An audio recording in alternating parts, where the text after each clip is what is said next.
Friends అందరికీ నమస్కారం. పాకిస్తాన్లో హిందువుల మీద అరాచకాలు దాడులు పెరిగిపోయాయి అనడానికి ఐక్యరాజ్య సమితి ఇచ్చినటువంటి నివేదికే గొప్ప ఉదాహరణ. ఏ దేశంలో అయినా మైనారిటీలను రక్షించాల్సినటువంటి బాధ్యత ఆ ప్రభుత్వానికి ఉంటుంది. మన భారతదేశంలో మైనారిటీలకు అన్యాయం జరిగిపోతోంది అని గగ్గోలు పెట్టే వ్యక్తులు మైనారిటీలపై దాడులకు తెగబడుతున్నారు అని విషప్రచారం చేసే వ్యక్తులు పాకిస్తాన్లో జరిగేటువంటి దారుణాలను ఒక్కసారి ఖచ్చితంగా చూడాలి. పాకిస్తాన్లో 2023 లెక్కల ప్రకారం సుమారు 24 కోట్ల మంది జనాభా ఉన్నారు. అందులో 39 లక్షల మంది హిందువులు ఉన్నారు, 33 లక్షల మంది క్రైస్తవులు ఉన్నారు. ఐక్యరాజ్య సమితి విడుదల చేసినటువంటి నివేదిక ప్రకారం సంవత్సరానికి 75% మంది హిందువులు మతం మార్చబడుతున్నారు. 2025 లెక్కల ప్రకారం చూస్తే 75% హిందువులు మతం మార్చబడితే 25% క్రైస్తవులు మతం మార్చబడ్డారు. 14 నుంచి 18 సంవత్సరాల వయసున్న బాలికలను అపహరించి మతం మార్చి బలవంతంగా వివాహం చేసుకున్నటువంటి కేసులు అనేకం నమోదయ్యాయి. ఎక్కడా కూడా పాకిస్తాన్లో హిందూ మహిళలకి సేఫ్టీ అనేది లేదు. పాకిస్తాన్ ప్రభుత్వంపై ఐరాస ఆగ్రహం వ్యక్తం చేసింది. కారణం ఏంటంటే 23తో పోలిస్తే 25లో ఈ దారుణాలు మరి కాస్త పెరిగాయి.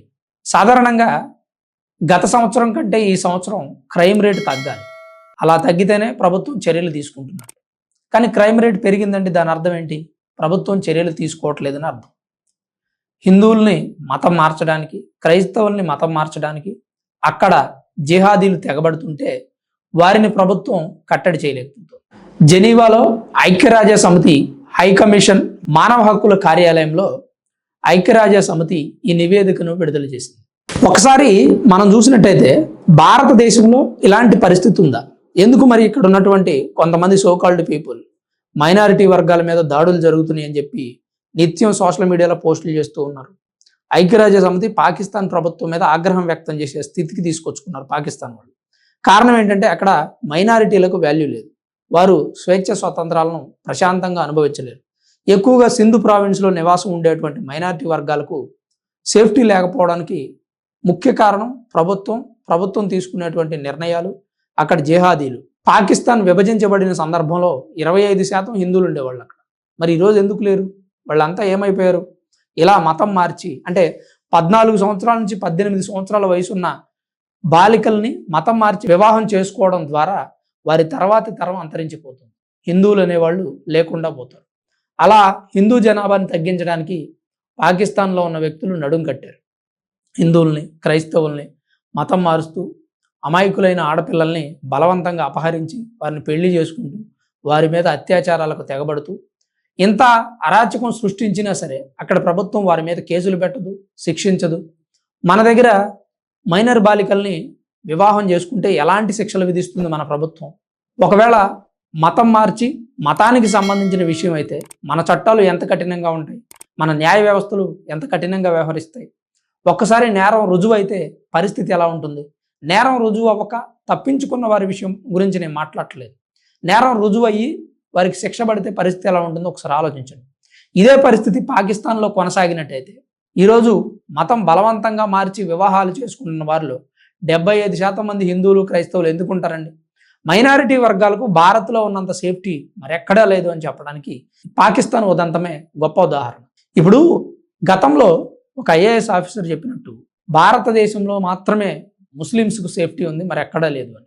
అది వాస్తవం అని అనిపిస్తుంది. ఎందుకంటే మైనారిటీలు భారతదేశంలో స్వేచ్ఛ స్వాతంత్ర హక్కులను అనుభవించగలుగుతున్నారు. స్వేచ్ఛ స్వాతంత్ర హక్కులను అనుభవించడమే కాదండి, హిందువుల మీద ఇంకా దాడులకు తెగబడుతూ ఉన్నారు. ఒక వర్గం వారు, అందరని నేను చెప్పలే కానీ కొంతమంది.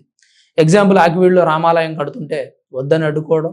మైనారిటీలు భారతదేశంలో మెజారిటీగా ఉన్న హిందువుల మీద దాడులు చేస్తూనే ఉన్నారు. అది అందరికీ తెలిసినటువంటి విషయం. కాకపోతే విషప్రచారం చేసి దాన్ని వేరేలా చూపించే ప్రయత్నం జరుగుతుంది. భారతదేశంలో ఉన్న మైనారిటీలు ఎప్పటికీ సేఫ్టీగానే ఉన్నారు.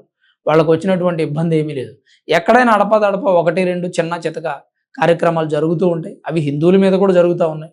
మెజారిటీగా ఉన్న హిందువుల మీద జరుగుతూ ఉంది, మైనారిటీల మీద జరుగుతూ ఉంది. అవి కామన్గా జరిగేటువంటి అంశాలు. వాటి మీద కూడా చర్యలు తీసుకొని ఖచ్చితంగా తగిన శిక్ష విధిస్తే ఇలాంటివి జరగకుండా ఉంటాయి. ఎక్కడైనా సరే, ఎవరి మీద అయినా సరే ఎందుకు దాడి జరగాలి? ప్రతి వ్యక్తి ఈ భూమి మీద జన్మించినప్పుడు ప్రశాంతంగా బ్రతికేటువంటి హక్కు ఉంటుంది. ఒకరిని ఒకరు అణిచివేయడం, ఒకరి మీద ఒకరు దాడికి పాల్పడడం అనేది ఏమాత్రం సహించరానటువంటి అంశం.